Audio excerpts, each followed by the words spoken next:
HOA tried evicting me from my own house. Pity I'm the legal owner of the land. Have you ever wondered what happens when a homeowners association thinks they can bully a homeowner out of their own property, only to crash headfirst into an undeniable truth? In the quiet suburban enclave of Willow Creek, where manicured lawns and cookie-cutter houses painted a picture of harmony, a storm was brewing.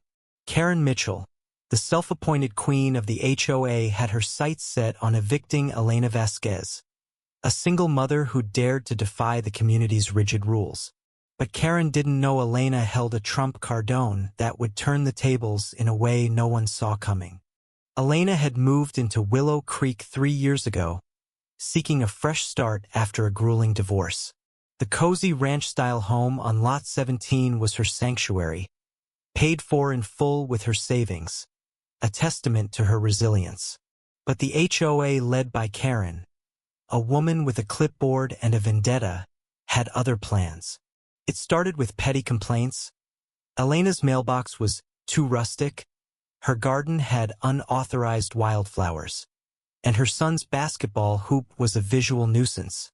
Fines piled up, each one a jab at Elena's patience. She paid them reluctantly, not wanting trouble, but Karen's demands grew bolder. The final straw came when Karen issued a notice claiming Elena's home violated the HOA's architectural guidelines, threatening foreclosure and eviction if she didn't comply. Elena's crime? A small, tasteful pergola she'd built in her backyard without prior approval. The notice gave her 30 days to dismantle it or face losing her home. Elena wasn't one to back down. She'd faced worse than Karen's power trips, court battles, financial strain, and raising her son, Mateo, alone. She dug into the HOA's bylaws, spending sleepless nights poring over legal documents. That's when she uncovered something Karen hadn't counted on.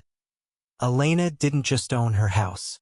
She owned the land it sat on, free and clear, a rare exception in a neighborhood where most homeowners leased their lots from the developer.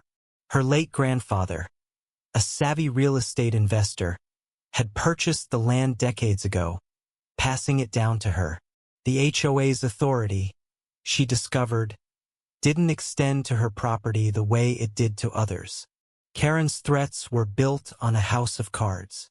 The confrontation came at the next HOA meeting, held in the community center's stuffy conference room. Karen stood at the podium, her usual air of smug superiority on full display, ready to rally the board to enforce Elena's eviction. Homeowners whispered nervously, some siding with Karen's crusade for uniformity, others uneasy about her relentless campaign. Elena walked in, clutching a folder of documents, her heart pounding but her resolve ironclad. She requested to speak, and Karen, with a condescending smirk, allowed it, expecting a plea for mercy. Instead, Elena unleashed a bombshell. "I've reviewed the HOA's governing documents," she said, her voice steady. "Your authority to impose fines or foreclose applies to leased lots, not deeded land. I own Lot 17 outright land and house. Your bylaws don't apply to my property." The room fell silent. Karen's face reddened, but she scoffed, insisting Elena was mistaken. That's when Elena slid a copy of her deed across the table, along with a letter from her attorney confirming her ownership. Gasps rippled through the crowd.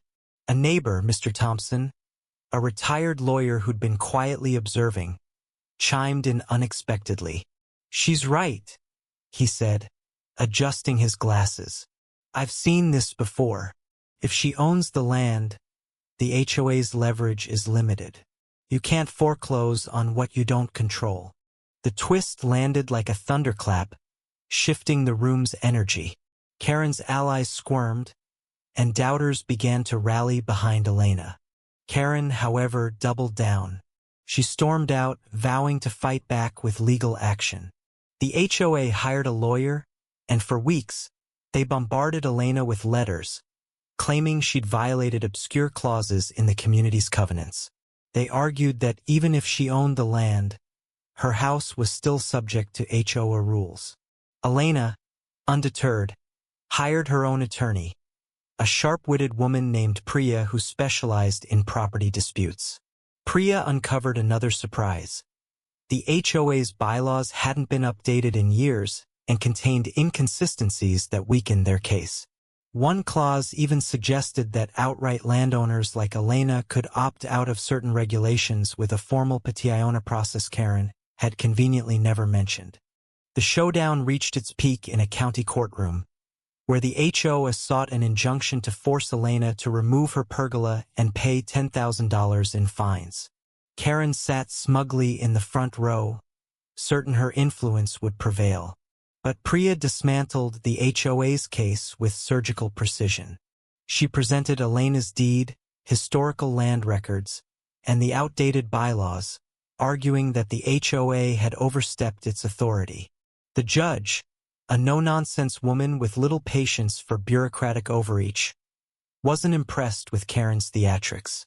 "An HOA isn't a monarchy," she said sharply. "You don't get to rewrite the rules to suit your agenda." The courtroom buzzed as the judge ruled in Elena's favor, dismissing the fines and the eviction threat. The pergola could stay. Karen's face crumpled, her authority evaporating before the community's eyes. The fallout was swift. Word of Karen's defeat spread through Willow Creek like wildfire.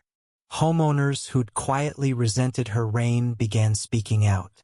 At the next HOA election, Karen was ousted from the board, replaced by Mr. Thompson, who promised transparency and fairness. The HOA revised its bylaws, clarifying that landowners like Elena had unique rights. Elena's pergola became a symbol of resistance, adorned with climbing roses that bloomed defiantly. Mateo, now 14, took to shooting hoops in the driveway, unbothered by Karen's former decrees. The neighborhood felt lighter, as if a weight had been lifted. Elena's victory wasn't just about keeping her home, it was about reclaiming her voice. She'd stood up to a bully who thrived on control, proving that knowledge and courage could topple even the most entrenched power. Her story inspired others to question unfair rules, sparking conversations at community barbecues and online forums. Elena herself became a quiet leader, helping neighbors navigate HOA disputes with the same tenacity she'd shown.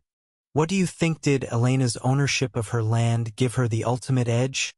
Or was it her refusal to bow to pressure that won the day? Should HOAs have the power to threaten homeowners with eviction over minor infractions? Or is it time for reform? Share your thoughts, because sometimes the smallest battles reveal the biggest truths.